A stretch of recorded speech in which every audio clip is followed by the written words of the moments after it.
Buenos días, bienvenidos al canal de nuevo. ¿Cómo estáis?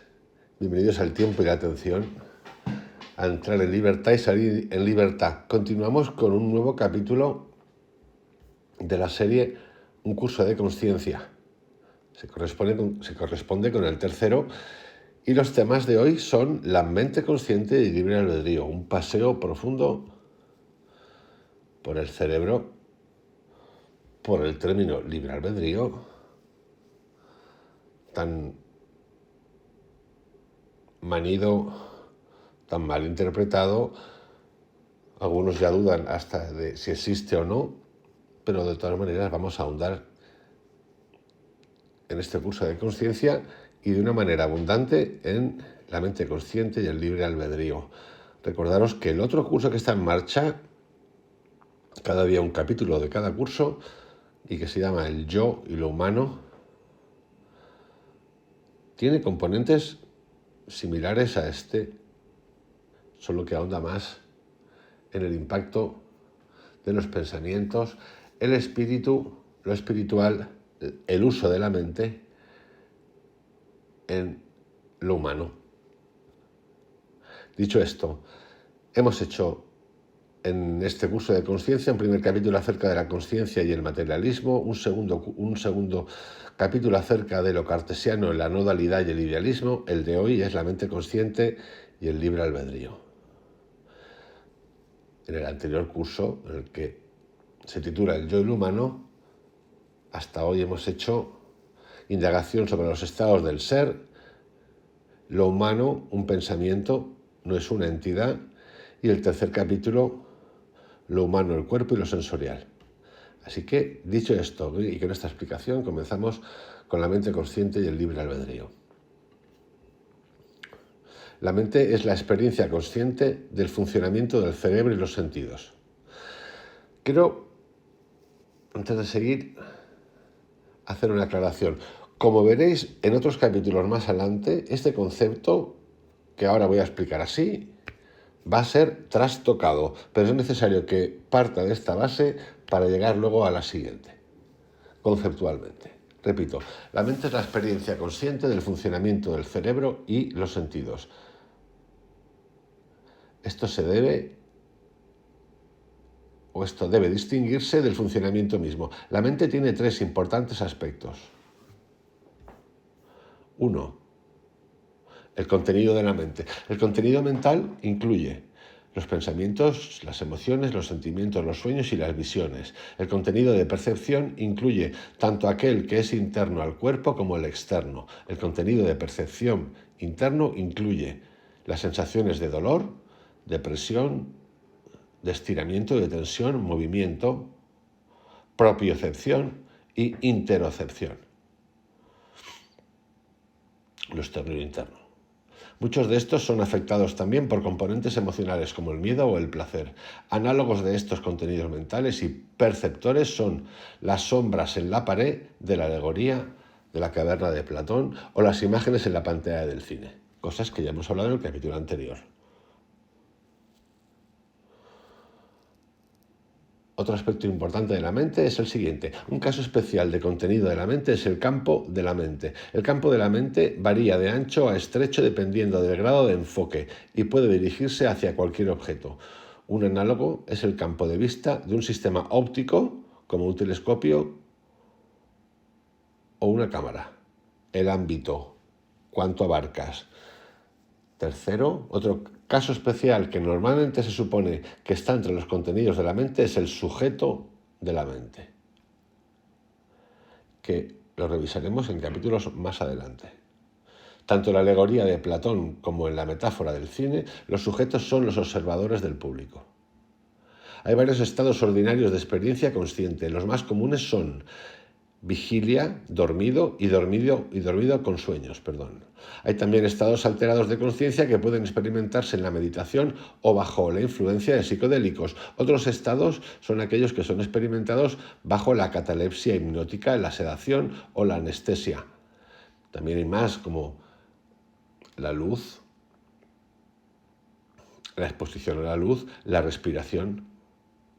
Todos los contenidos de nuestras mentes son esencialmente privados, ya que nuestros pensamientos, sentimientos, emociones y sensaciones son completamente nuestros. Por ejemplo, cualquier sensación como ruborizarse es una experiencia que nosotros conocemos íntimamente, pero es imposible transmitir esa experiencia a los demás. A veces la pueden detectar, pero otras veces no. Suponemos que cada persona ha tenido una experiencia similar, pero nunca podemos saber si esto es verdad. La experiencia consciente puede incluir el estado en que no hay objetos excepto el sujeto y o el campo, e incluso el estado en que no hay objetos en absoluto. Estos estados son alcanzables en la meditación profunda y yo creo también con la psilocibina. Repito, la experiencia consciente puede incluir una situación, estado, en la que no hay objetos excepto el sujeto y o el campo, e incluso el estado en el que no hay objetos en absoluto.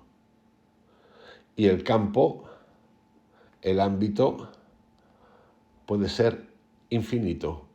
Por lo menos eso es lo que yo he experimentado en la meditación profunda y sobre todo con la psilocibina.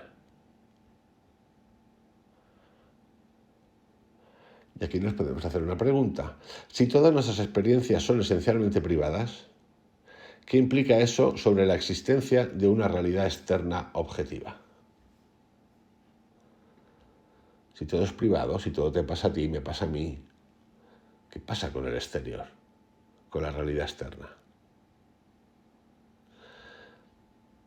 La mente tiene habilidades extraordinarias, extraordinariamente magníficas. Hay una cantidad de evidencias, algunas fiables, otras menos fiables, de que la mente es mucho más que simplemente el procesador central de información sensorial. Sabemos que los procesos sensoriales son locales, es decir, que dependen de la transmisión local de la información. Sin embargo, los procesos extrasensoriales pueden ser no locales, es decir, que pueden depender de la correlación no local entre dos mentes o entre una mente y un acontecimiento remoto, ya sea espacial o temporalmente.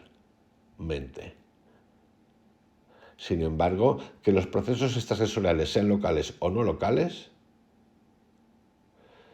esto lo veremos en capítulos más adelante.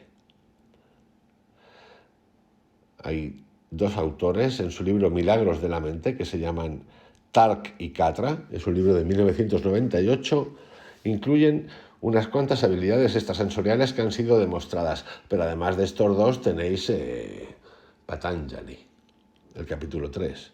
Entre las demostradas extrasensoriales se encuentra la telepatía, comunicación mental directa entre una mente y otra, visión remota, obtener una imagen mental de un objeto remoto designado donde está situado un cómplice. Es diferente de la telepatía porque la imagen contiene a veces detalles inadvertidos por el cómplice. Esto lo ha utilizado hasta la CIA. Lo utiliza. Y lo que no es CIA. Clarividencia. Obtener una imagen mental de un objeto remoto sin la ayuda de un cómplice. Precognición. Hay varios tipos de precognición. Una profecía es un sueño o visión de un suceso futuro cuando no hay ninguna posibilidad de poder actuar y cambiar el futuro. Hay ejemplos donde la profecía es anotada o registrada y solo se revela después de que el suceso ha ocurrido. O la profecía es tan vaga e imprecisa que es imposible descifrar. Ahí podéis, o tenemos entre los más famosos, Nostradamus, Edgar Rice, pero también tenemos alguno más, como es la señora esta búlgara, que a ver si me acuerdo del nombre, Baba Vanga, que predijo cosas, bueno, igual que Nostradamus, como la del 11S y tantas otras cosas más. Si la precognición es bastante específica, como para poder actuar y evitar un suceso futuro, entonces se llama predicción, premonición o presentimiento. Ejemplo, un sueño de un accidente que le permite a una persona evitar tomar ese avión, por ejemplo, ese coche o ese autobús. Más ejemplos de cosas demostradas de poderes de la mente. Hipnosis a distancia, inducir la hipnosis a una persona a distancia. Curación psíquica, un tipo de ver y sanar a distancia en donde el sanador transpone activamente las impresiones intuitivas de pensamientos y acciones curativas específicas para remediar un problema percibido en el cuerpo por un paciente. Pero bueno, ahí tenéis los chamanes de México. Esos libros de Jacobo Grinsberg también. Curación espiritual, curación a distancia, donde el sanador se encuentra en un estado receptivo, consciente y no crítico, que permite que su conciencia pueda ser usada como canal de curación por la mente universal no local. Energía de curación.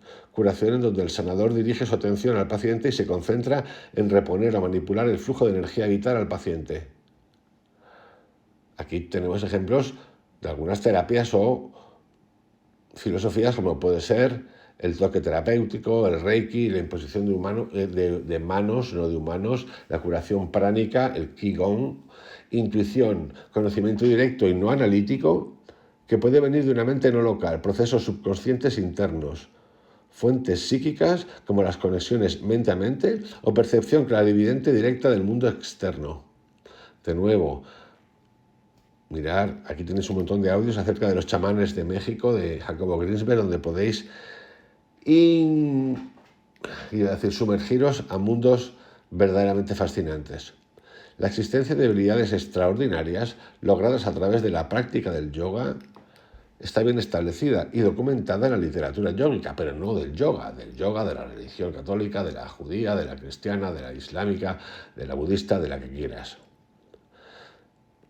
En la yógica esto se conocen como siddhis, poderes psíquicos. En el siglo IV, Patanjali, del que he hablado yo antes, enumeró los siguientes siddhis en su Yoga Sutras. Dice, lo tenéis en el capítulo 3 si queréis saber, y en el capítulo 3 del vídeo que tenéis ahí, el yoga de Patanjali. Conocimiento del pasado y el futuro. Esto es importante porque esto es un pelotazo directamente cuando estamos aquí hablando todo el tiempo de que no hay pasado ni hay futuro. Pero resulta que hay pasado y hay futuro. Porque si el siddhi o nosotros desarrollamos esa cosa y vemos lo que va a pasar, cuando la quiromante Nostradamus te dice, o el Nostradamus de turno, el que sea, ve cosas y ocurren, ya me contaréis. Así es el mundo, una paradoja. Conocimiento, repito, del pasado y del futuro. Entendimiento de los sonidos que emiten todas las criaturas. Conocimiento de las vidas pasadas. Saber lo que otros están pensando. Conocimiento previo de la muerte de uno mismo. El logro de varios tipos de fuerzas. Percepción de lo pequeño, lo oculto y lo distante. Conocimiento de otros mundos habitados. Conocimiento Patanjali, conocimiento de otros mundos habitados. Patanjali, o sea, lo de los omnímodos de ahora. Conocimiento de las estrellas y sus movimientos, conocimientos del interior del cuerpo, control del hambre y la sed, firmeza, ver a los adeptos en la propia luz interior, intuición, entendimiento de la mente, entrar en los cuerpos de otros, levedad y levitación, luminosidad, control de los elementos materiales, oro, os suena, ¿no? Control de los sentidos, perfección del cuerpo, rapidez del cuerpo. Rapidez del cuerpo, hablo de velocidad. Teletransportarse. Los efectos de la mente no local son claramente experimentados cuando las personas meditan en grupo. Debido a las interacciones entre las mentes de parejas de meditadores, los efectos de la mente no local probablemente aumentan con el cuadro del número de meditadores. La Organización de la Meditación Trascendental ha dirigido varios proyectos para demostrar los efectos en la comunidad circundante de un número grande de personas meditando en grupo. Yo tengo que decir que no soy mucho de meditar en grupo, he meditado muy poco en grupo, lo habré hecho en mi vida 10 veces, 12, no me apasiona, no me interesa mucho, la verdad. Pero bueno, lo que no me interesa a mí no quiere decir que no interese a los demás y que ni siquiera tenga un fin bueno, no. Un día explicaré las razones por las cuales no me apasiona.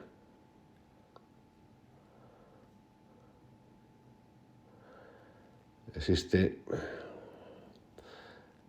un ejemplo que se publicó en una revista llamado Indicadores Sociales en 1999 y que cuenta lo siguiente. Este proyecto ocurrió en Washington, D.C. entre el 7 de junio y el 30 de julio del 93 y reunió a más de 4.000 personas que meditaron en grupo. Un grupo independiente de científicos aprobó el protocolo de investigación y analizó los resultados estadísticamente. El informe demostró que los homicidios, las violaciones y ataques en esa zona disminuyeron en un 23% en DC durante el periodo y volvieron a la normalidad después. Es un dato amplio.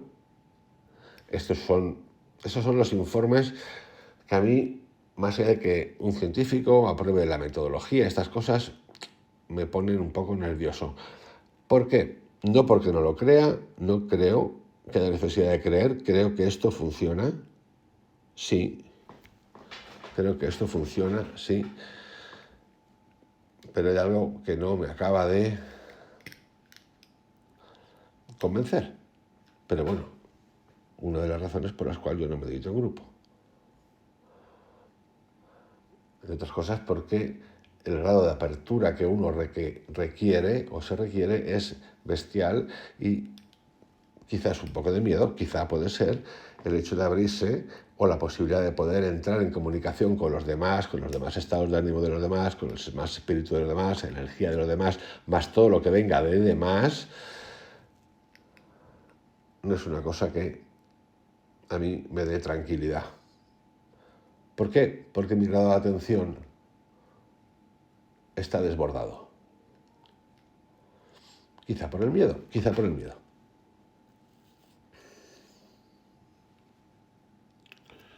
Continuamos.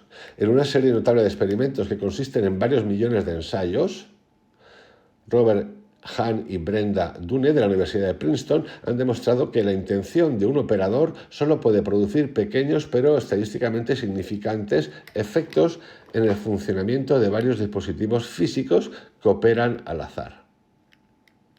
En la Universidad de Stanford, Bill Tyler, en su investigación, han descubierto que es posible producir un cambio significativo en las propiedades de una sustancia material al mantener conscientemente una clara intención de hacerlo. Por ejemplo, han sido capaces de cambiar el equilibrio ácido-alcalino pH en un vaso de agua, sin añadir productos químicos en el agua, simplemente creando la intención de hacerlo. Yo de esto no tengo ninguna duda, ni la he tenido jamás. El impacto del poder que reside en nuestra mente, no tengo ninguna duda. Aquí la pregunta que yo siempre me hago es el para qué. Sí, porque Patanjali lo explica perfectamente. En el desarrollo de la meditación vas a ir llegando a puntos en los que vas a descubrir poderes como los que acabamos de leer hace un momento. La pregunta es ¿para qué? Y la pregunta es perfectamente utilitaria y necesitamos el utilitarismo para preguntarnos la razón. ¿Para qué? ¿Para qué quiero meditar yo? ¿Para qué quiero, levitar? ¿Para enseñártelo a ti? ¿Para estar comiendo con mis papás y los amigos y decir, mira lo que hago? ¿Para qué? ¿Para qué? ¿Para qué necesito ver lo que ocurre, yo qué sé, en Estados Unidos, en un sitio específico, en un momento determinado? ¿Para qué? ¿Para que lo utilicen los militares para saber sí? ¿Para qué? ¿Para qué? Y Patanjali lo que dice respecto a esto es que si te ocurre, que te lo calles. Y que si es uso, de nuevo, que sea un uso silencioso. Y que si es uso, porque es para usar, que sea un uso benéfico. Benéfico. Sí. Porque si no, nunca salimos del circuito del ego y del yo. No. Yo sé que hay mucha gente que tiene estos poderes. Sé que hay gente que los tiene y no los quiere reconocer y los tapa. Sí, como las películas estas de Netflix de los superhéroes, sí. Y sé que el silencio es necesario. Claro, luego somos libres de hacer lo que nos dé la gana.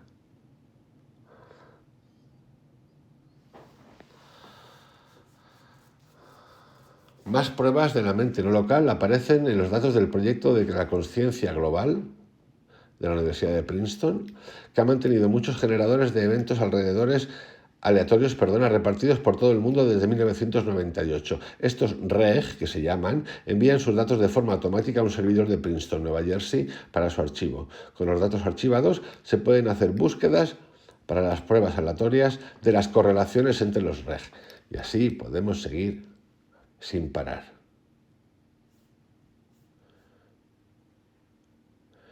Hay datos también acerca del poder de la oración en la curación física. No tengo ninguna duda. Es que no la tengo, no la he tenido nunca. Pero de nuevo, ¿para qué? Y el silencio.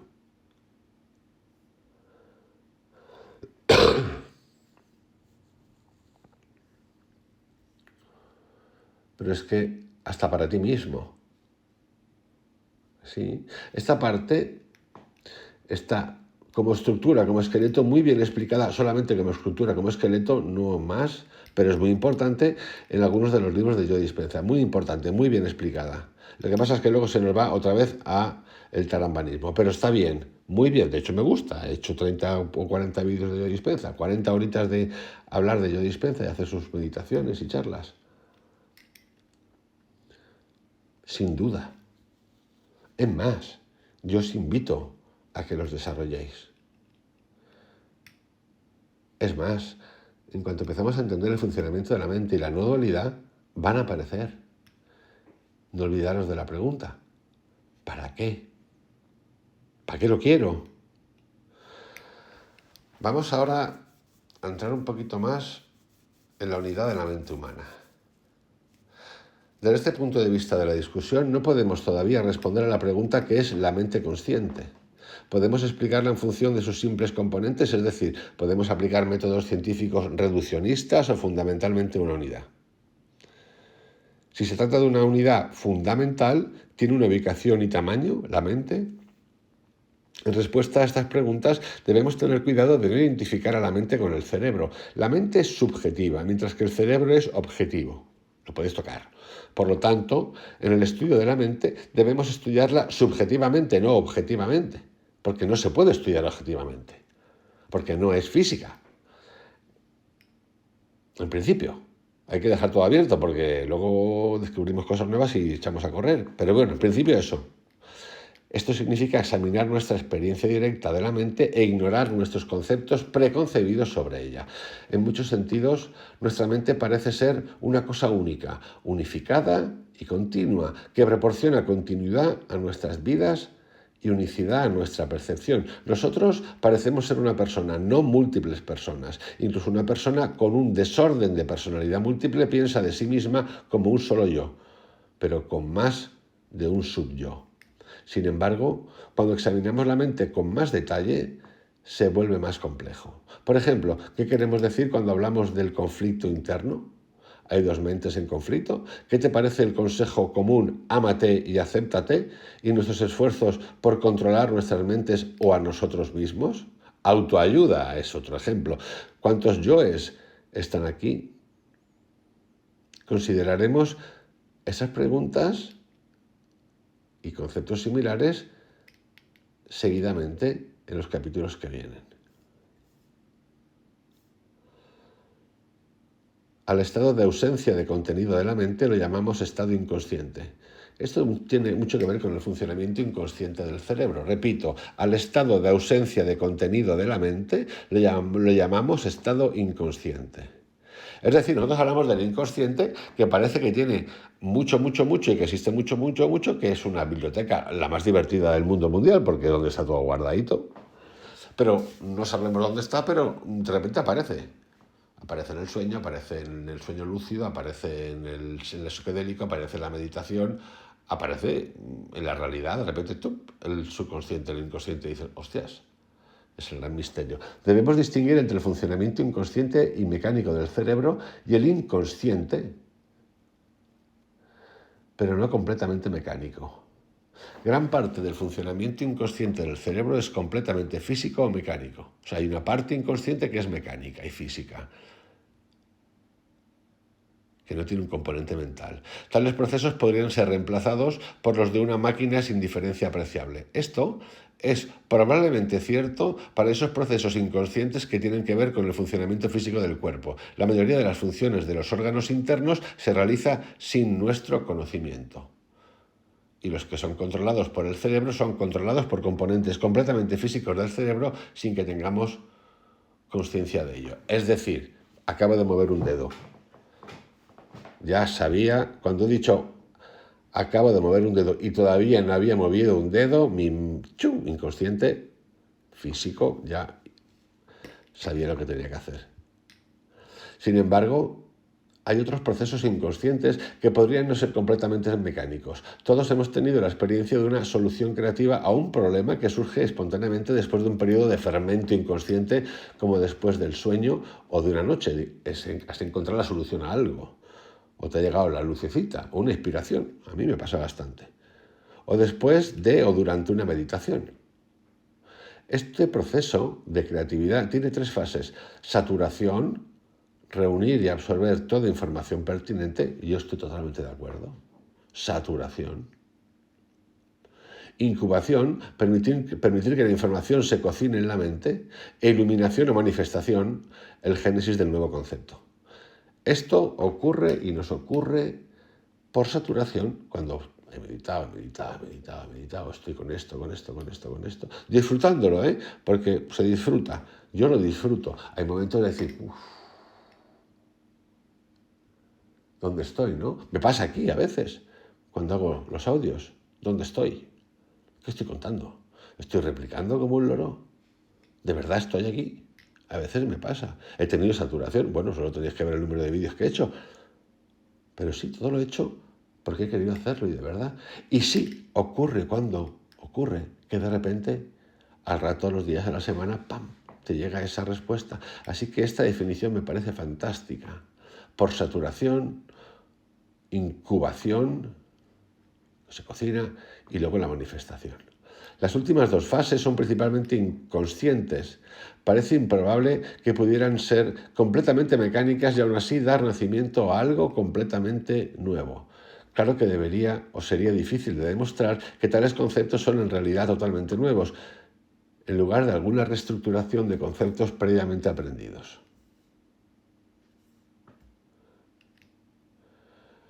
Y voy a cerrar el capítulo de hoy con una... Mañana vamos a continuar con la mente. De hecho, voy a titular este ejercicio de hoy, este capítulo de hoy, Consciente y Libre Albedrío 1, porque vamos a ahondar mucho más con la mente. ¿Hay alguna prueba de la conciencia? Bueno, no lo sé. ¿De verdad la necesitamos? ¿Qué objetos son conscientes? Esta pregunta también se hizo y se ha hecho muchísimas veces, porque otros seres humanos se comportan como lo hacemos nosotros, asumimos que ellos son conscientes. Pero ¿es este comportamiento una prueba de la conciencia? Algunos animales manifiestan una conducta parecida a la humana. ¿Son ellos conscientes? En ese caso, ¿son también conscientes los peces y las plantas, las amebas? La conciencia viene en grados, de manera que todo está hasta cierto punto consciente. ¿Es cierto esto? Para el problema de responder a la pregunta ¿qué es consciente? Habría que inventar alguna prueba que nos diga si algo es o no es consciente.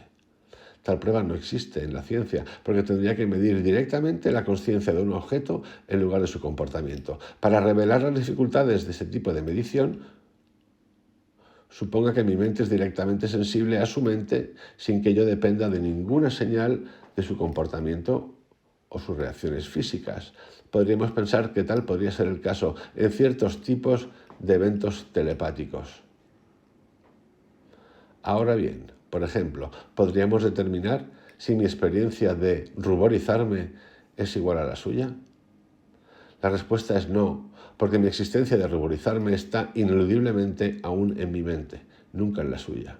Por lo tanto, una técnica telepática no nos ofrece una manera de determinar si mi experiencia de ruborizarme es la misma que la suya. Además, independientemente de la técnica que se use para medir la consciencia, que no existen técnicas, Siempre está el problema de que la persona que interpreta la medición es consciente solo del contenido de su propia mente, nunca de la del otro. Esto, por el contrario, no significa que las mentes no puedan comunicarse entre sí. La consciencia no local lo permite. Y aquí vamos a cerrar este capítulo de hoy con una pregunta. ¿Qué tipo de mundo sería este si no pudiéramos comunicarnos entre nosotros? ¿Habría incluso algún otro mundo que el mío? ¿Habría incluso mundo? La cuestión de qué objetos son conscientes supone que un objeto puede ser consciente. Esta podría ser una suposición errónea. Yo, por mi parte, y aquí pongo el punto final ya, mañana seguiremos con una máquina consciente, no sé si hablaría de consciencia, por ejemplo, en una piedra, pero sí que le otorgaría el valor vida. Esto es extraño lo que estoy diciendo, pero lo he pensado muchas veces. Sí que podemos interferir en la piedra. La diferencia que hago, siendo vida piedra, es que la consciencia puede afectar, modificar, transmutar, transformar el objeto que tiene vida, por ejemplo, una piedra. Derretirla, moverla, lanzarla, hacerla desaparecer. Y esos poderes creo que los tenemos y que existen. La piedra, por el contrario, siendo vida, para mí, no tiene el poder por sí misma de esa consciencia, mente, para poder afectarme.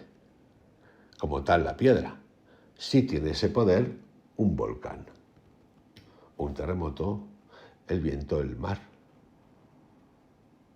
En fin, os dejo con estos pensamientos.